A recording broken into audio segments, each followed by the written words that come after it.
welcome back to my channel. It's your girl DK, and I'm back with another video. So we're about to read chapter 3 of The Untethered Soul. If you haven't checked out chapter 1 and chapter 2 in my previous videos, then you can go watch those.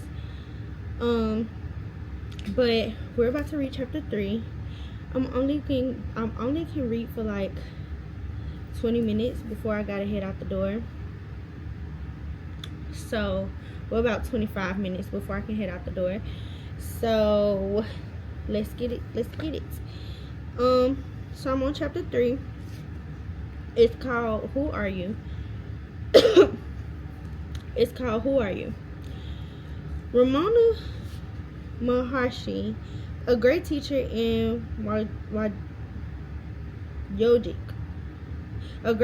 yogic tradition, used to say that to attain inner freedom, one must continuously and sincerely ask the question, who am I?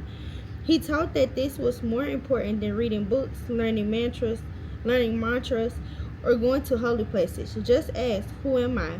Who sees when I see? Who hears when I hear? Who knows that I am aware? Who am I? I'm gonna to attain inner freedom, sincerely ask the question, who am I? Let's explore this question by playing the game. Make believe that you and I are having a conversation. Typically in Western cultures, when someone comes up to you and asks, "Excuse me, who are you?" you don't admonish. Ooh, that's a good word. Admonish. It say you don't admonish them for asking such a deep question. So that's like saying you don't shame them for asking such a deep question. That's a very good word, admonish. Okay, I told you, reading, you get your new vocabulary. You don't admonish them for asking such a deep question. You tell them your name, for example, Sally Smith.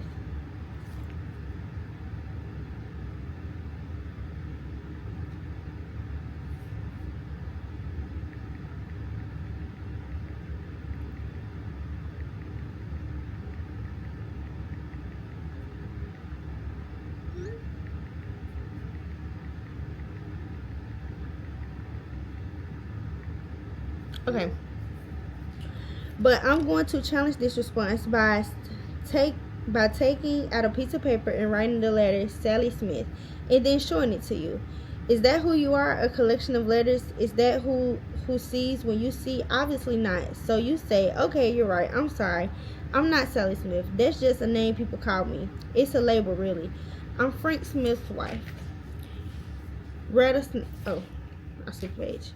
No way, that's not even politically correct nowadays. How could you be Frank Smith's wife? Are you saying you didn't exist before you met Frank and you would cease to exist if he died or you got remarried? Frank Smith's wife can't be who you are. Again, that's just another label in the result of another situation or even event you participate in. But then, who are you? This time you respond, okay, now that you have mentioned, my label is Sally Smith. I was born in 1965 in New York. I live in Queens with my parents, Harry and Mary Jones, until I was 5 years old. Then moved to New Jersey and I went to New York Elementary School. I got all A's in school. In the 5th grade, I played Dorothy in The Wizard of Oz. I started dating in the 9th grade and my first boyfriend was Joe. I went to Rutgers College where I met and married Frank Smith. That is who I am. Wait a minute. That's a fascinating story, but I didn't ask you what has happened to you since you were born. I asked, who are you? You just described all these experiences, but who had these experiences? Would you still be in there, aware of your existence, even if you had gone to a different college? So you contemplate this, and you realize that you never in life have you asked yourself that question and really meant it. Who am I? That is what Ramona Maharshi was asking. So you ponder this more seriously and you say, okay, I am the body that is occupying this space. I am 5'6" and I weigh 135 pounds. And here I am. When you were Dorothy in the 5th grade play, you weren't 5'6". You were 4'6". You were 4'6". So which are you? Are you the 4'6" person or are you the 5'6" person? Weren't you in there when you were Dorothy? You told me you were. Aren't you the one who had the experience of being Dorothy in the 5th grade? play, and it's now having the experience of trying to answer my questions. Isn't this the same you? Perhaps we need to step back for a moment to ask some explanatory questions before returning to the core question. When you were 10 years old, didn't you look in the mirror and see a 10-year-old boy? Wasn't that the same you that now sees an adult body? What you looked at has changed, but what about you, the one who is looking? Isn't there a continuity of being? Wasn't the same being that looked in the mirror throughout years? You have to contemplate this very carefully. Here's another question. When you go to sleep every night, do you dream? Who dreams? What does it mean to dream? You answer, well, it's like a motion picture plays in my mind and I watch it. Who watches it? Who watches it? I do. The same you who looks in the mirror. Does the same you who is reading these words also look in the mirror and watch the dreams? When you awake, you know you saw the dream. There is a continuity of consciousness, awareness of being. Ramona was just asking some very simple question. Who sees when you see? Who hears when you hear? Who watches the dream? Who looks at the image in the mirror? Who is it that is having all these experiences? If you try to just give honest, intuitive answers, you are simply going to say me. It's me. I'm here experiencing all of this. That's about the best answer you'll have. It's actually pretty easy to see that you're not the object you look at. It's a classic case of subject object. It's you, the subject that is looking at the object, so we don't have to go through every object in the universe and say the object is not you. We can very easily generalize by saying that if you are the one who is looking at something, then that something is not you. So right away, if one fell swoop, you know that you're not the outside world. You're the one who is inside looking out at the world. That was easy. Now, at least we've eliminated the countless things outside, but who are you? And where are you? If you're not outside with all the other things, you just have to pay attention and realize that you will still be experiencing feelings even if all the outside object disappeared. Imagine how much fear you would feel. You might also feel frustration and even anger, but who would be feeling these things? Again, say me. And that's the right answer. The same me experiences both the outside world and the inside emotions.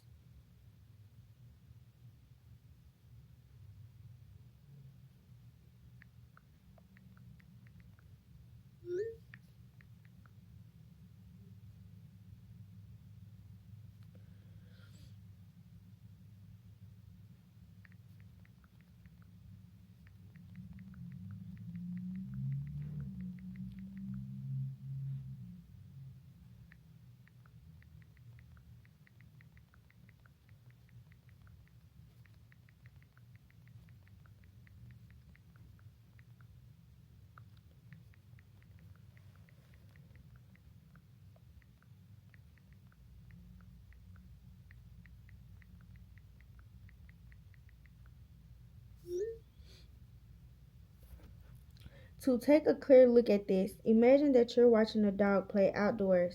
Suddenly you hear a noise right behind you, a hiss, like a rattlesnake. Would you still be looking at the dog with the same intensity of focus? Of course not. You'll be feeling tremendous fear inside, though the dog would still be playing in front of you. You'll be completely preoccupied with the experience of fear. All of your attention can very quickly become absorbed in your emotions. But who feels the fear? Isn't it the same you who was watching a dog? Who feels love when you feel love? Can't you feel so much love that it's hard to keep your eyes open? You can become so absorbed in beautiful inner feelings or frightening inner fears that it's hard to focus on outer objects. In essence, inside and outside objects compete for your attention. You are in there having both inner and outer experiences, but who are you?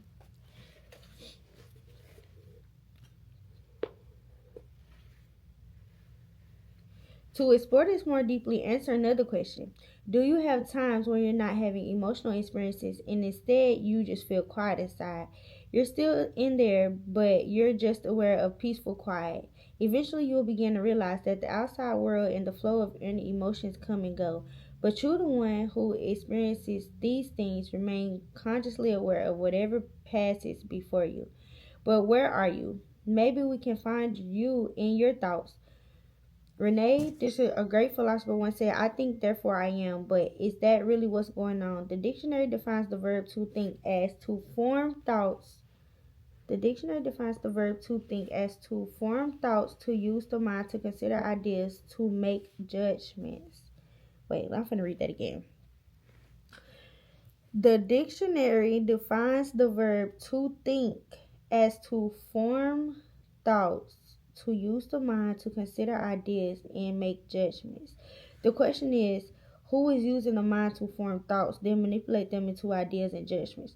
Does this experiencer of thoughts exist even when thoughts are not present?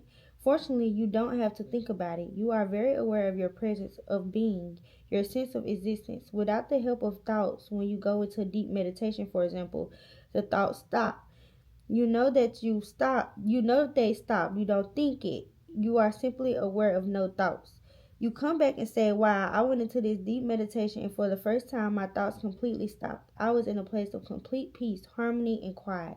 If you are in there experiencing the peace that occurs when your thoughts stop, then obviously your existence is not deep, dependent upon the act of thinking.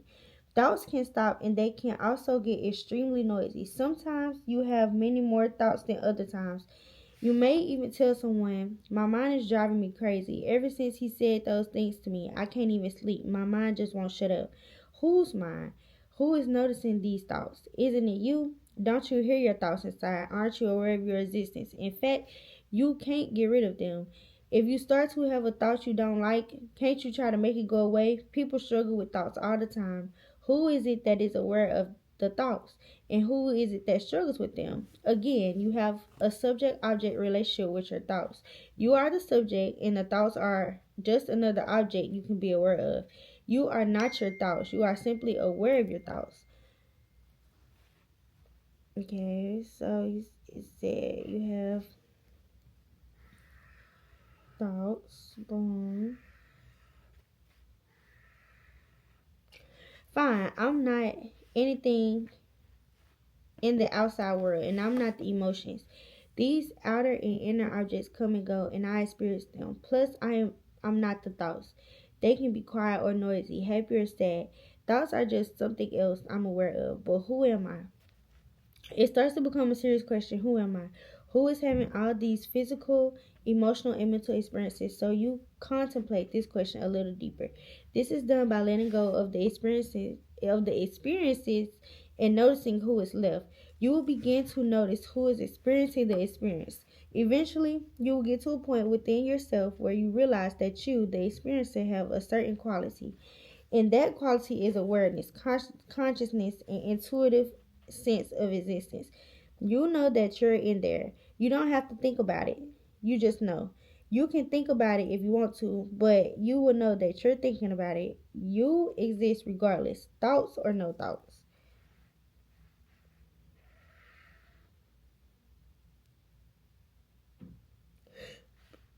We're going to highlight that.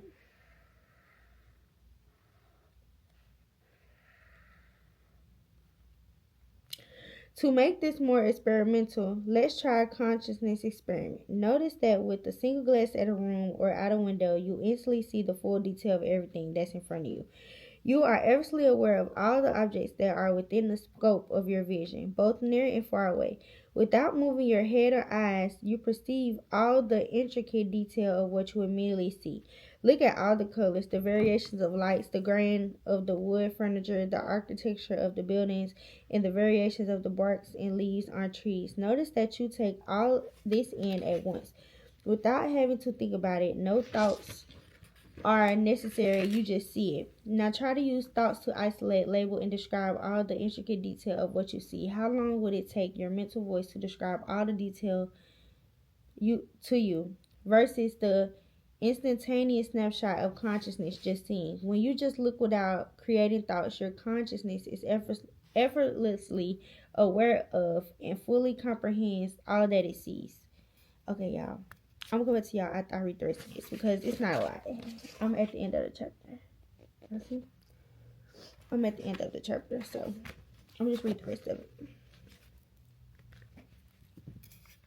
So I am done reading, and I actually did it in the amount of time that I said I was. I actually did it in 20 minutes.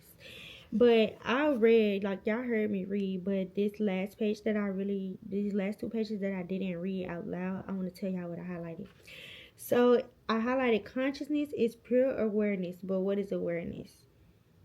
So it was just basically like explaining, like, say if I was in a room, like I could see everything in the room and all the details, but say like if they took something out of the room, I wouldn't feel no type of way because I don't have any attachments or I don't have any feelings towards that, like towards that thing, like, you know what I'm saying? And then it said, you live in the seat of consciousness. A true spiritual being lives there. So we all live in consciousness. Um, and then it said, at each stage of your life, you have seen different thoughts, emotions, and objects pass before you, but you have always been the conscious receiver of all that was. So we have took in everything that we have thought, seen, and acted on, and the emotions that we had. Now you are in the center of the consciousness. So now I'm not the receiver of the consciousness. I'm taking myself out of being the receiver and putting myself in the middle of it. You are behind everything, just watching. So like, say, have y'all ever seen that movie, that movie with the black man, he was dating a white girl? What's that movie? Get Out. Get Out. This is what this chapter is reminding me of, Get Out, because Get Out, y'all remember when he went in that seat and like he was watching everything, like he in the middle of his body just watching everything go on, like that is, and he was falling. That's what this is giving. But it says, so now you at the center of consciousness, you behind everything, just watching. Take everything else away and you're still there.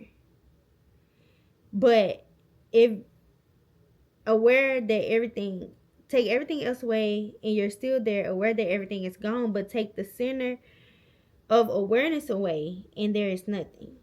That center is the seat of self. From that seat, you are aware that there are thoughts, emotions in the world coming in through your senses. The great mystery begins once you take the seat deep within. So, yep, now we're on chapter 4. I'm not reading it today right now, but make sure you give this video a big thumbs up. Make sure you comment, like, and subscribe. And I will see y'all in my next video. And I am very much enjoying reading with y'all because I love reading. I didn't ever know. Like, been wanting to read, but I never knew, like, I was actually going to read. So I'm very happy that I'm reading. So see y'all in my next video. Bye.